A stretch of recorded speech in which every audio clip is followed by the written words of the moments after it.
നടി മീര നഗ്നയായി അഭിനയിക്കുമ്പോൾ അടുത്ത് 5 പേർ. 1. ലാലേട്ടൻ. ഒത്തിരി പേരെ സംവിധായകൻ ബ്ലസ്സി സമീപിച്ചിരുന്നു. ലാലേട്ടൻ അഭിനയിച്ച് അവാർഡ് കരസ്ഥമാക്കിയ, ജനഹൃദയങ്ങളെ നൊമ്പരപ്പെടുത്തിയ തന്മാത്ര എന്ന സിനിമയിൽ അഭിനയിക്കാൻ. എന്നാൽ മുൻനിര നായക നടിമാർ ആരും റെഡിയായില്ല.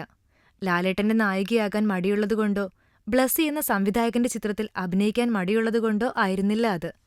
അതിലൊരു സീൻ അഭിനയിക്കാനായിരുന്നു എല്ലാ നായികമാരും മടിച്ചത്. പൂർണ്ണ നഗ്നയായി ലാലേട്ടനൊപ്പം കിടക്കണം. ലാലേട്ടനും നഗ്നനാണ്. അത് പലർക്കും ഊഹിക്കാൻ കഴിയുന്നതിലും അപ്പുറമായിരുന്നു. ക്യാമറയുള്ളതുകൊണ്ടാവാം പലരും മടിച്ചത്. ബ്ലസ്സിയെ അറിയാമല്ലോ. ശ്വേതാ മേനോന്റെ പ്രസവം ലൈവായി ഷൂട്ട് ചെയ്ത് കളിമണ്ണ് എന്ന സിനിമയിലൂടെ പ്രേക്ഷകരെ കാണിച്ച താരമാണ്. അതുകൊണ്ട് തന്റെ സിനിമയുടെ കഥയ്ക്ക് അതിന്റെ ശക്തി ചോർത്താതെ വിഷ്വലൈസേഷൻ കിട്ടാൻ ഏതറ്റം വരെയും ബ്ലസ്സി പോകും. മുൻനിര നടിമാർ വിമുഖത കാണിച്ചപ്പോൾ റെഡിയായെത്തിയത് മീര വാസുദേവായിരുന്നു. പക്ഷേ മീര ഒറ്റ കണ്ടീഷനാണ് വെച്ചത്. ഷൂട്ട് നടക്കുമ്പോൾ അധികമാരും റൂമിലുണ്ടാകരുത്. അങ്ങനെ ബ്ലസ്സി എല്ലാവരെയും പുറത്തു നിർത്തി. സംവിധായകൻ Blessy, cameraman Sethu, assistant cameraman, ലാലേട്ടന്റെ മേക്കപ്പ് മാൻ, പിന്നെ തന്റെ ഹെയർ സ്റ്റൈലിസ്റ്റ് എന്നിവർ മാത്രമാണത്രേ പിന്നെ റൂമിലുണ്ടായിരുന്നത്.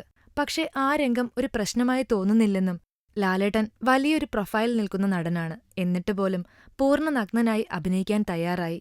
ലാൽസാറിനൊപ്പം ഈ സീൻ ചെയ്യാൻ കഴിഞ്ഞത് തന്റെ ജീവിതത്തിലെ ഏറ്റവും സന്തോഷവും അഭിമാനവും തോന്നിയെന്നും മീര പറയുന്നു. എന്തായാലും ആ സീൻ സൂപ്പറായിരുന്നു.